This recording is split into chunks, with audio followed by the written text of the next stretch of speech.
आप सभी का सहयोग समाचार के कॉर्नर में मैं स्वागत करता हूं। जो आज की हमारी सबसे पहले इम्पॉर्टेंट न्यूज़ है वो प्रयागराज के रिगार्डिंग है। प्रयागराज में मौनी अमावस्या के दिन करीब ऐसा माना जा रहा है कि 4 करोड़ लोग गंगा में डुबकी लगाए और ये अपने आप में एक बहुत बड़ा माइलस्टोन है, क्योंकि पिछले साल इसी टाइम में हमने देखा कि मौनी अमावस्या में ड्यू टू मतलब गलत क्राउड मैनेजमेंट के कारण और काफ़ी सारे ऐसे एडमिनिस्ट्रेटिव फेलियर्स के कारण स्टैम्पीड हुआ और उसमें ऐसा अप्रॉक्स डाटा मिलता है कि करीब 50 के आसपास लोगों की मौत हुई।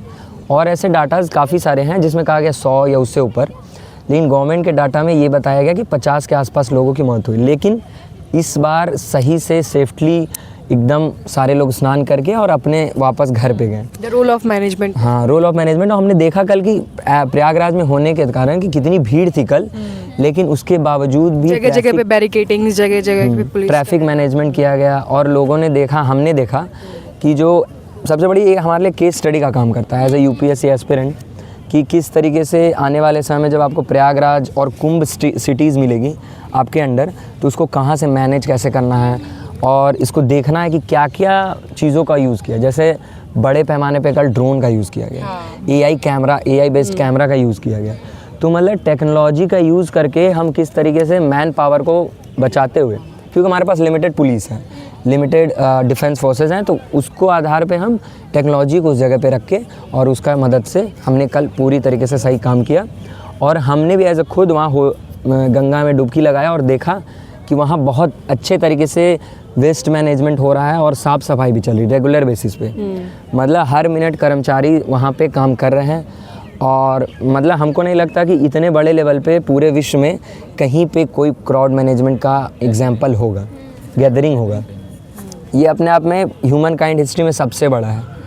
तो आने वाले समय में फिर से कुंभ लगने वाला है हरिद्वार में, तो उसके लिए एक केस स्टडी है और हमारे लिए भी है कि बहुत पॉजिटिव न्यूज़ है कि इस बार किसी तरीके की कोई हादसे की खबर नहीं आई, सब कुछ अच्छा हुआ। हम अपने दूसरे न्यूज़ की ओर बढ़े। दूसरा न्यूज़ है हमारा गंगा वाटर ट्रीटी को लेके।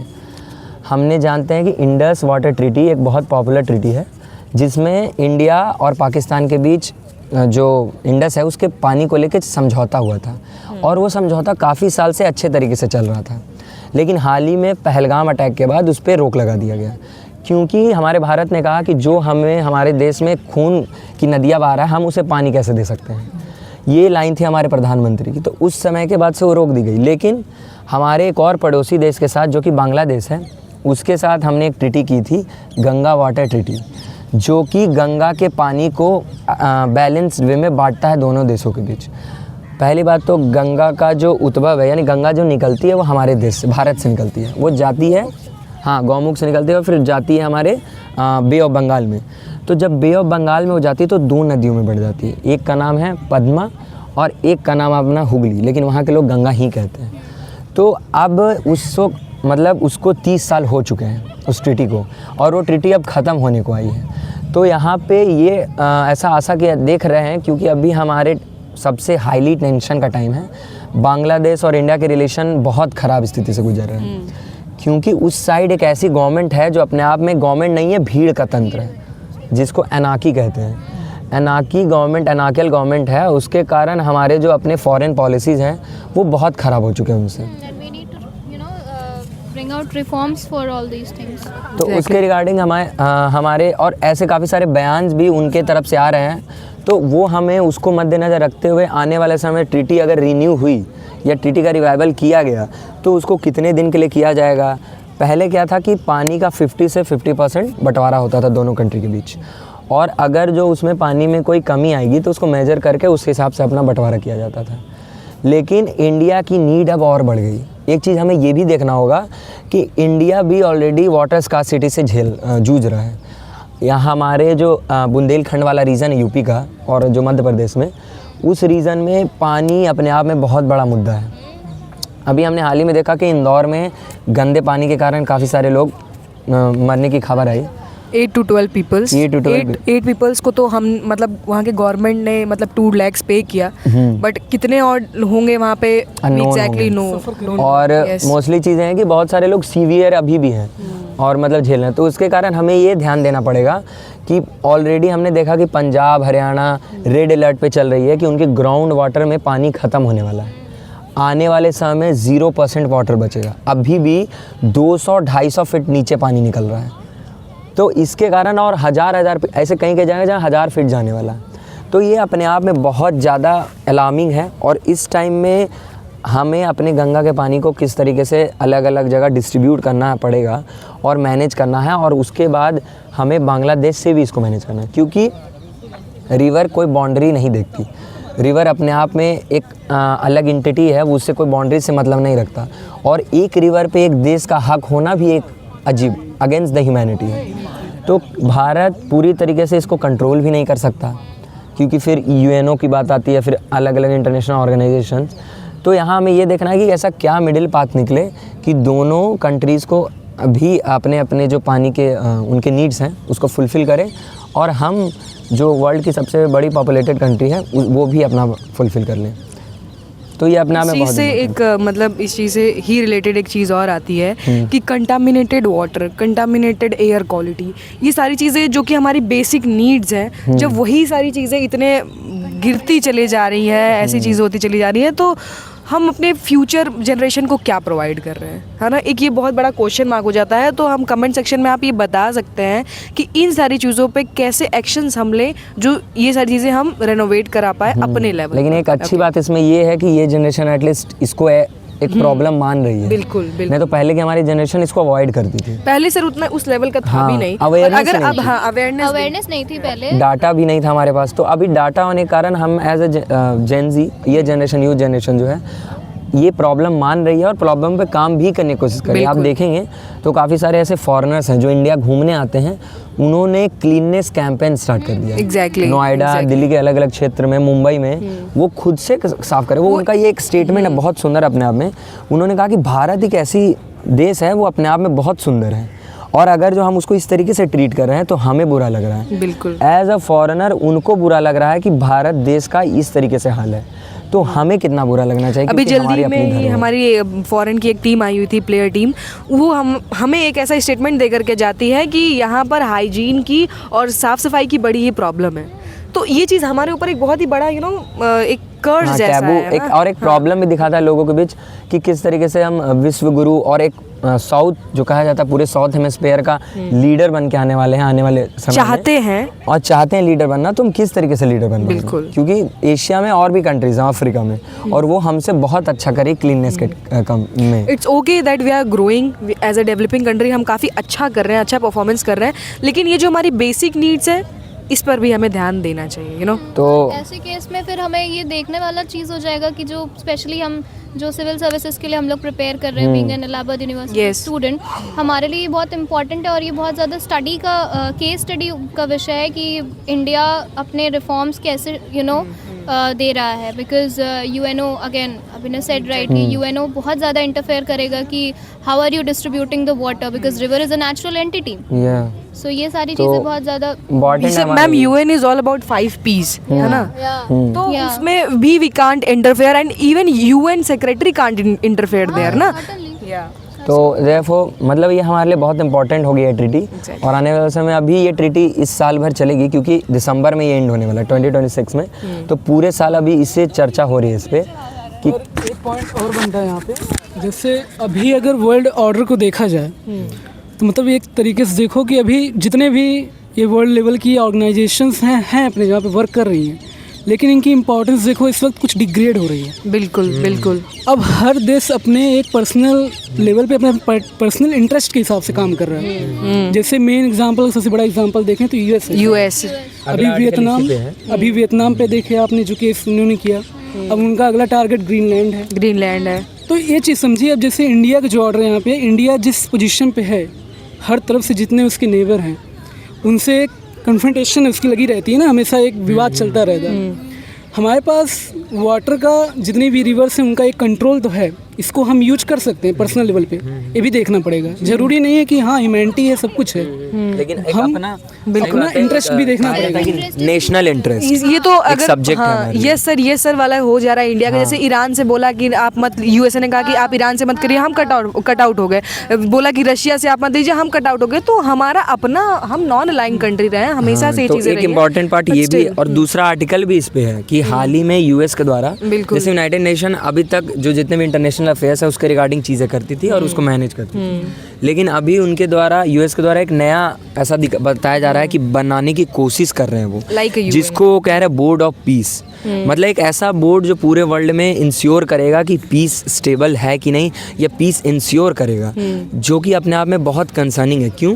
क्योंकि यूएनओ की बात हम करें, यूएनओ बहुत सारे अलग अलग देशों से मिलके बना और काफ़ी सारे ने मिलके साइन किया एक यूएन कन्वेंशन, तब वो बना। लेकिन अभी यूएस सभी को अपने तरफ से वर्ल्ड लीडर्स को बुला रहा है कि आप गाजा पीस प्लान में आइए। Around 60 countries. हाँ, मोदी जी को भी उन्होंने 16 जनवरी को एक इन्विटेशन लेटर भेजा जिसमें कहा we happily inviting you sir for this new world order. एक तरीके से जो यूएस ने ऑलरेडी कहा, एक न्यू वर्ल्ड ऑर्डर टर्म आता है जो कि यूएस के प्रेसिडेंट ने ही दिया था जब कोल्ड वॉर एंड हुआ था। तो सेम चीज़ें मेरे हिसाब से अभी डोनाल्ड ट्रम्प कोशिश कर रहे हैं, बिल्कुल, कि एक नया वर्ल्ड ऑर्डर स्टार्ट हो, जिस वर्ल्ड ऑर्डर में again US will be leader and बाकी सब उनके हिसाब से या उनके पॉलिसीज़ के अकॉर्डिंग काम करें। तो जो न्यूज़ है यहाँ पे वो है, हमने अभी तक देखा कि वर्ल्ड वॉर सेकेंड के बाद यूएस और यूरोप सबसे बड़े एलाइज हैं और हमेशा, चाहे वो नेटो हो, चाहे वो कोल्ड वार हो, वर्ल्ड वार हो, हमेशा उन्होंने एक दूसरे का साथ दिया है और यूएस एक बहुत बड़ा सपोर्टर बन के आया है यूरोप के लिए। लेकिन अभी ये देखने को मिला because of the issue of Greenland, अभी यूरोप सीधा सीधा डायरेक्टली इन फ्रंट कर रहा है यूएस के सामने उन्होंने अपने ट्रूप्स को उतार दिया ग्रीनलैंड पे। डेनमार्क हो गया हमारा, यूके हो गया, फ्रांस हो गया और अलग अलग नेशन, करीब 7 ऐसे यूरोपियन कंट्रीज़ हैं जिन्होंने सीधा सामने आके बोला कि वी विल सपोर्ट ग्रीनलैंड, कि ग्रीनलैंड की ऑटोनॉमी को हम सपोर्ट करते हैं और डेनमार्क का ये 700 साल से उसके किंगडम के अंदर आता है और they are happily with Denmark. Greenland खुश है डेनमार्क के साथ। तो अगर, और वहाँ के प्रेसिडेंट ने भी कहा कि Greenland is not for sale. तो ये चीज़ें यूएस को बहुत ज़्यादा बुरी लग रही है और कंसर्निंग लग रही है, क्योंकि यूएस के माइंडसेट में शुरुआत से रहा है कि एक ऐसा चीज़ हो जहां हमारी पॉलिसीज़ मैटर करें। देखिए सर, ये बहुत ही आउट ऑफ द बॉक्स चीज़ है ये। हाँ। अभी जितना मैंने मतलब एनालाइज किया और देखा लोगों को, इस चीज़ों को समझा, मतलब यूएस जो है इस वक्त हर देश, मतलब यूएस को छोड़ दो, हर देश जितने भी देश हैं, एक जैसे अभी तक क्या था कि हमारे लिए पैसा इंपॉर्टेंट था, बाकी चीज़ें, मतलब एक टाइम टू टाइम हर चीज़ की एक पार्टिकुलर चीज़ आती है, वो इम्पोर्टेंस गेन करती है और फिर उसके बाद वो चली जाती है, कोई नई चीज़ आती है। अभी इस वक्त क्या है, मिनरल्स सबसे मेन चीज़ है। रेयर अर्थ मिनरल्स जो हैं सबसे बड़ी पावर या सबसे बड़ी एनर्जी का स्रोत है और उस पर कंट्रोल पाना हर एक देश का सपना है। यूएस इस वक्त पहले वेनेजुएला पे किया जो भी एक्शन, ऑयल कहते हैं, अभी ग्रीनलैंड को देख रहा है, सिर्फ एक वजह है, मिनरल्स की वजह से, ठीक। और जहाँ तक रही बात यूरोप की, यूरोप ने पिछले पास्ट एक्शन जितने भी लिए गए, जैसे अभी मान लीजिए आपने गाजा पे देखा इसराइल का, यूएस हमेशा सपोर्ट पे था, लेकिन वहीं फ्रांस एक देश है, उसने हमेशा उसको अपोज किया, वहाँ के प्रेसिडेंट ने। बिल्कुल बिल्कुल, तो काफ़ी सपोर्ट भी किया। मिनरल वॉर करके, कि मतलब मिनरल के लिए अभी वॉर्स होंगे। चाइना अलग पूरा मिनरल पे अपना कब्जा बनाए हुए है, फिर यूएस अलग लड़ रही है कि अलग अलग कंट्रीज़ पे उसका रिसोर्स पे कब्जा हो। लेकिन सेम चीज़ें हैं कि जो छोटी मोटी कंट्रीज़ है डेवलपिंग, वो यहाँ पे बीच में आ रही हैं कि वो किस तरीके से अपने फॉरेन पॉलिसी को करें। ये बहुत बड़ा एक मेन चीज़, मेन कंसर्न इस वक्त ये भी बन रहा है कि यूएस की जो प्रेसिडेंट है इस वक्त, जो उनको टोटल पावर मिल चुकी है और उसका वो जिस तरीके से यूज कर रहे हैं, वो एक कंसर्न के तरीके से देखा जा रहा है, क्योंकि जिस तरीके से वो एक्शन ले रहे हैं, वो एक तरीके से रसिया को भी जस्टिफाई कर रहे हैं कि आपने जो यूक्रेन पे किया वो सही किया, और आने वाले समय पे अगर ये एक्शन लेना ऐसे ही कंटिन्यू कर दें, तो अगर चाइना ताइवान पे करता है कुछ, तो वो भी जस्टिफाइड होगा, बिल्कुल जस्टिफाइड होगा। ये बहुत इंपॉर्टेंट तो Trump over here is playing a diplomatic game because somewhere if he's thinking, as you said, that somewhere if it is thinking of establishing something similar to UNO, then it is showing कि वो बहुत बड़ी authority है।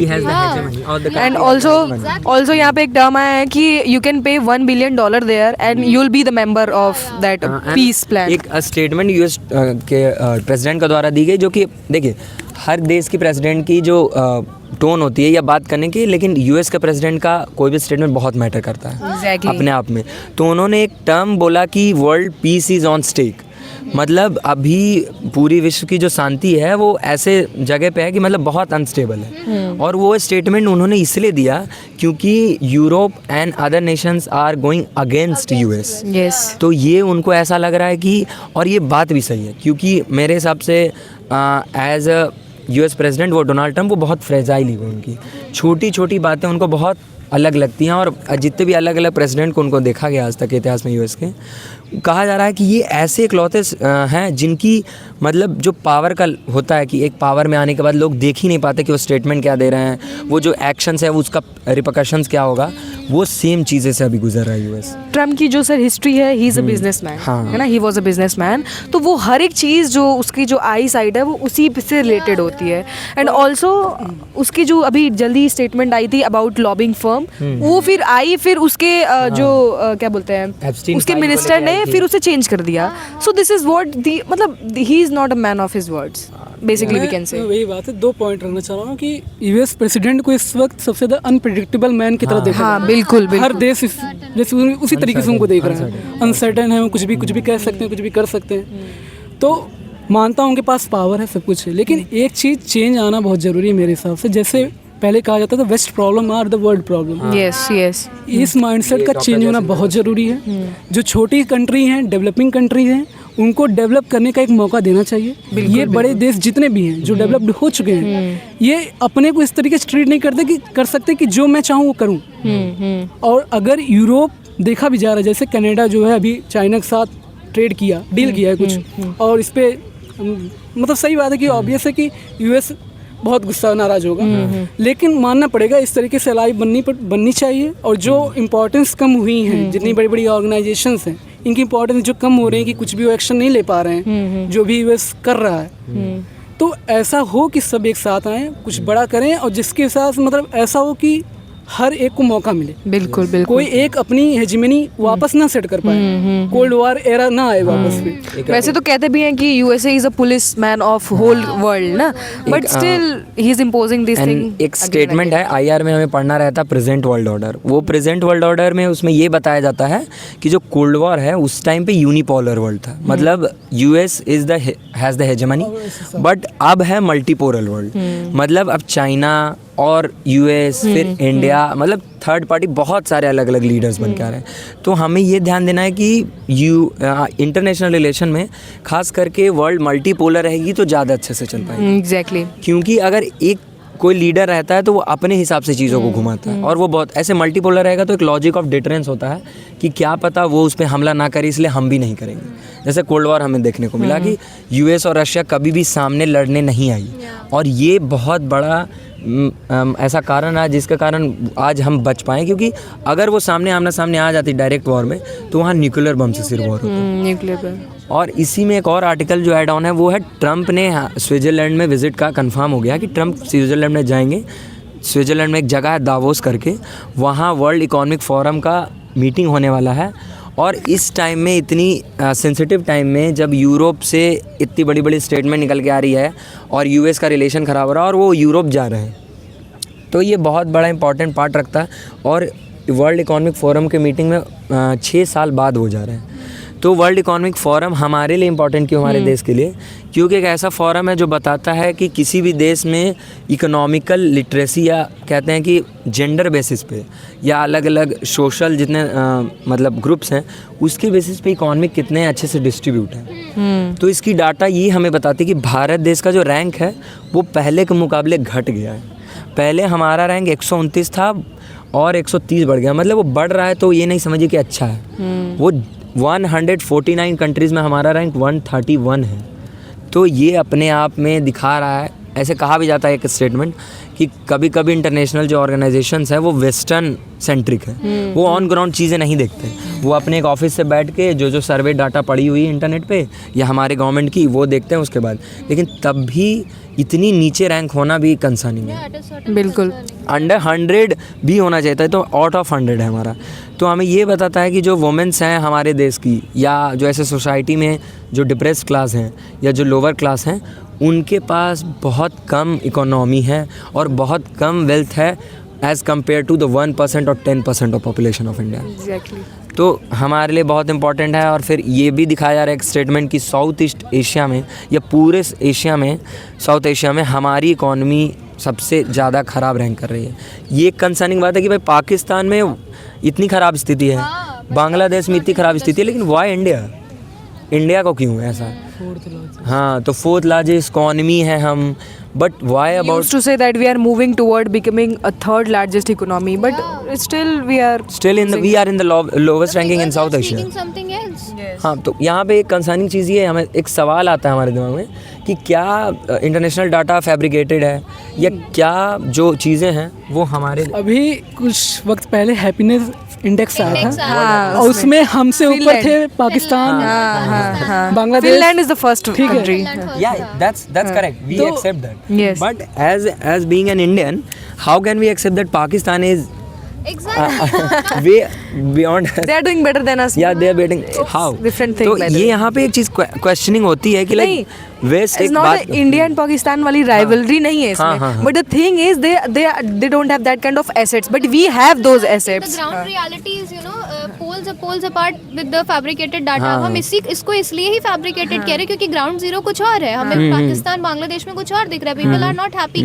Even अभी जो Gen Zs का जो हुआ है protest, हाँ. तो वो कहाँ से, मतलब how तो are they yeah, people are like including it into around the data? us, the क्या हमें our हमारी neighbors- मीडिया, गोदी मीडिया पर भी हम यहाँ पे क्वेश्चन मार्क लगा सकते हैं कि आप तो हमें बिल्कुल अपोजिट चीजें दिखा रहे हो. एंड मैं हमें इसको दो तरीके से देखता हूँ। पहली चीज़ ये है कि जिस तरीके से वो रिलीज कर रहे हैं डाटा जो भी अपना उनका है, ठीक है, पूरी तरीके से हमें उस पर प्रोटेस्ट करने लायक नहीं बन रहा है कि हम प्रोटेस्ट करने लगे ऐसा।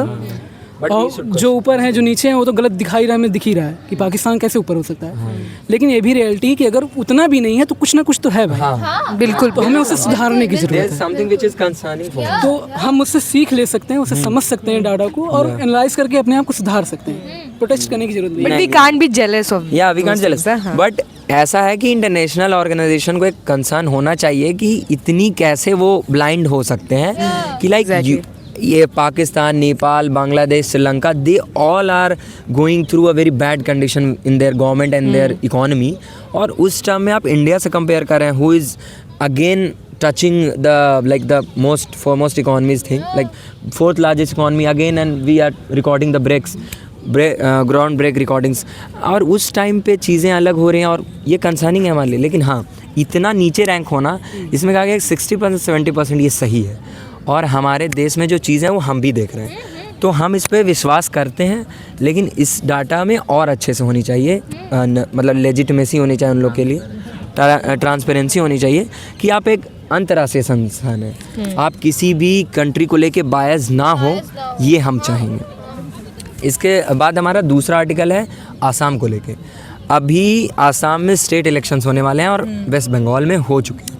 तो अभी हमने ऑलरेडी देखा काफ़ी सारे मतलब तमाशा बोलना वर्ड तो सही नहीं, लेकिन हुआ काफ़ी अलग अलग चीज़ें हुई, फ़नी वे में CMs आए, ये हुआ। अब again the part went to the Assam. अब आसाम रिपोर्ट न्यूज़ में, आसाम से न्यूज़ेज़ आ रही हैं कि आसाम में एक बहुत बड़ा प्रोजेक्ट दिया गया सेंट्रल गवर्नमेंट के द्वारा, करीब 7,000 करोड़ का, जिसमें काजीरंगा में कॉरिडोर बनाया जाएगा। उस कॉरिडोर का काम है, पहले मैं आपकी जानकारी के लिए बता दूं कि काजीरंगा नेशनल पार्क एक यूनेस्को वर्ल्ड हेरिटेज साइट है, जो कि 1 हॉर्न राइनोसोरस के लिए बहुत पॉपुलर है। पूरे वर्ल्ड में वो आसाम की रेयर स्पीसीज़ ही हैं जो वहाँ पाई जाती है, और भी बहुत सारी स्पीसीज़। तो वो पूरे वर्ल्ड के इन्वायरमेंट के हिसाब से या स्पीसीज़ के हिसाब से बहुत फ्रेजाइल है, और उस पर पूरा इंटरनेशनल ऑर्गेनाइजेशन हमेशा देखते रहते हैं। तो ये इतना बड़ा प्रोजेक्ट देना, ये बहुत पॉजिटिव न्यूज़ है। लेकिन राइटर यहाँ एक क्वेश्चन पूछ रहे हैं कि Y always the project comes near to the election. Exactly. We can relate this with Kolkata scene कि वहाँ पर भी जो हमारी प्रेजेंट चीफ मिनिस्टर हैं ममता बनर्जी, उनके जो मेन कंपनी थी जहाँ से उन्हें फंड आता था, उस पर रेड मारी गई। एंड वी सॉ दैट कि कैसे कैसे प्रोटेस्ट हुए, कैसे वो जो हमारा केस था वो हाई कोर्ट, सुप्रीम कोर्ट में रीच हुआ। Same with Assam. इसलिए यहाँ पे एक और भी बात आती है, इसको हम जोड़ सकते हैं 1 नेशन 1 इलेक्शन से। एग्जैक्टली कि 1 नेशन 1 इलेक्शन अगर आ गया तो इस तरीके के प्रोजेक्ट आना बंद हो जाएंगे। बिल्कुल, क्योंकि हमारे दिमाग में माइंडसेट है, डेमोक्रेसी ये नहीं है कि पूरे 5 साल आप काम करते रहे, यहाँ है कि इलेक्शन के पहले आपको काम करना है। That's the main important thing. और यही फ्री में आपको फंड्स हम बांटेंगे, फ्रीबीज देनी है कि फ्रीबीज एक अपने आप में कहा जाता है कि पैरालाइज है Exactly. कि मेकिंग सिटीजन्स पैरालाइज, कि लोग को हमें ऐसा सिटीजन को और इंडिपेंडेंट बनाने के बजाय उनको हाथ में रबड़ी दी जा रही है, रबड़ी कहा जाता है इसे, और उन्हें घर पे बैठने दिया जा रहा है कि just sit at your home और लीजिए आप पैसा और what ever things material goods. तो ये दिखा रहा है ये बात भी कि अगर वन नेशन वन इलेक्शन आ गया तो इस तरीके की चीज़ें कि हर स्टेट के बेसिस पे काम्स होते हैं वो रुक जाएंगे। फिर साल में पूरे 5 साल में इकलौता ऐसा साल आएगा कि जब प्रोजेक्ट्स आएंगी और बाकी 5 साल पता नहीं क्या होगा। अभी तो एटलीस्ट लाइक कि बिहार इलेक्शन के टाइम पे बिहार पे फोकस किया गया, बंगाल इलेक्शन के टाइम पे बंगाल पे फोकस किया गया, आसाम इलेक्शन के टाइम में आसाम पे फोकस हो रहा है, and then they are in the news, their problem is rising. तो ये कंसर्निंग है कि वन नेशन वन इलेक्शन को इस एस्पेक्ट से भी हम देख सकते हैं कि वो नहीं होना चाहिए हमारे देश के पर्सपेक्टिव में अभी, क्योंकि हमें बहुत नीड है डेवलपमेंट की। Specially India being a country with diverse geography with in the states, या विद इन द स्टेट्स। तो you know keeping this line की वन नेशन वन इलेक्शन कैसे भाई, how can this be possible? And by your words like we are so much diverse by geographically, and इसके कारण ऐसा बहुत बड़ा सवाल उठाया जा चुका है कि one India why should have one standard time. इसलिए कहा जाता है कि कभी नॉर्थ ईस्ट के लिए एक नया टाइम जोन होना चाहिए। तो इसके बाद हम एक टाइम जोन अलग बदलने की बात करें तो नेशन वन इलेक्शन कैसे? इट्स अ वेरी, ये डिबेट है but there are lot of point with support. हम यहाँ एक इशू उठा रहे हैं कि वन नेशन वन इलेक्शन का ये एक एस्पेक्ट भी हो सकता है। अगर ये चीज, हाँ दोनों चीजें बिल्कुल, देखनी होनी हाँ, चाहिए अगर हम हाँ। कोई भी चीज नेशन में यू नो इम्प्लीमेंट कर रहे हैं तो। PM also said a statement कि कांग्रेस ने पिछली बार जब कांग्रेस थी इलेक्शन में यहाँ जीती थी तो उन्होंने आसाम के ज़मीन को इन्फ्लेटेटर्स को दे दिया। तो ये अपने आप में एक बहुत बड़ा कंट्रोवर्सी लाया कि कांग्रेस इसके बाद काफ़ी अगेंस्ट में बोली है उनके कि लाइक आपने आज तक क्या किया एंड ऑल, फिर वही आपस में बातें हो रही है। फैक्ट है कि जब से एनडीए गवर्नमेंट आई है तब से पीपल हैव स्टार्टेड नोइंग कि Tripura is also a state, या Manipur is also a state. Yeah. मैं कह रही हूँ 2014 या 2016 से पहले people you know hardly Bihar elections, UP elections, Yeah. उससे अलावा बहुत हो गया तो West Bengal elections. We can also support this statement with the because of social media. और सोशल मीडिया कारण ये ऐसी गवर्नमेंट है जो बहुत ज़्यादा सोशल मीडिया पर हाँ एग्जैक्टली। तो चीज़ें जो करती है वो दिखाती है। मानते हैं काफ़ी सारी चीज़ें फैब्रिकेटेड कही जाती है कि अच्छी चीज़ें दिखा रही है सिर्फ, लेकिन दिखाती बहुत ज़्यादा है। पिछले गवर्नमेंट के कारण ये नहीं था। तो उस टाइम टेक्नोलॉजी का उतना अवेयरनेस भी नहीं था और सोशल मीडिया का उतना बड़ा रोल भी नहीं था। नॉर्थ ईस्ट को लेके अभी देखना हमारे कि रेलवे में पहली बार हमने रेलवे को नॉर्थ ईस्ट से सबसे एंड पे जोड़ा है। हाँ। अभी और काम चल ही रहा है। तो हम ऐसा मानेंगे कि बहुत बड़ी पॉजिटिव न्यूज़ ये है कि नॉर्थ ईस्ट, साउथ इंडिया और most northern part like Kashmir और हिमाचल प्रदेश वो भी हमारे पार्ट है और उस पर भी काम चल रहा है। ये अभी एक इम्पॉर्टेंट पार्ट है। और हमारा लास्ट का इम्पॉर्टेंट न्यूज़ है वो वाइल्ड फायर को लेके। जैसा कि हम जानते हैं कि वाइल्ड फायर एक ऐसा बहुत इंपॉर्टेंट बड़ा इशू है हमारे वर्ल्ड में जो कि क्लाइमेट चेंज में बहुत अगेंस्टली सपोर्ट कर रहा है। कि मतलब जब भी हम बात करते हैं कि क्लाइमेट चेंज से बचने का क्या तरीका है तो हम हमेशा कहते हैं एफोरेस्टेशन। लेकिन हमें ध्यान देना पड़ेगा कि एफोरेस्टेशन अब वो नहीं तरीका बचा जिसके कारण हम क्लाइमेट चेंज से बच सकते हैं। अब है तरीका कि बचे खुचे जितने पेड़ हैं एटलीस्ट उसको हम सेव करें। सेव ना करें उसको हम एक ऐसा लेजिटिमेसी दें कि वो नहीं कटेगा। क्योंकि एक पेड़ को मैच्योर ट्री बनने में या प्लांट को ट्री बनने में 20 ईयर्स और 50 ईयर्स का टाइम लगता है। और क्लाइमेट चेंज जिस तरीके से चल रहा है उतना टाइम हमारे पास बचा नहीं। तो हमें इस चीज़ को लेकर ध्यान देना पड़ेगा कि चिली में हाल ही में करीब 15 लोग के मौत की खबर आई वाइल्ड फायर के बाद। और उसके कारण हुआ ये कि उसके कारण ये हुआ कि वहाँ करीब हज़ारों लोग अपने घरों को छोड़ के भाग गए। तो हमें वाइल्ड फायर को बहुत बड़ा इशू लेना पड़ेगा। तो हम आप पे ये छोड़ते हैं कि आप किस तरीके से मतलब क्लाइमेट चेंज को एक इम्पॉर्टेंट पार्ट करेंगे। और आने वाले समय में जो कमेंट में आप हमें बताएं कि क्या सॉल्यूशंस होंगे कि क्लाइमेट चेंज से हम लड़ें। और आज के लिए सहयोग समाचार में इतना ही, बाकी भी धन्यवाद।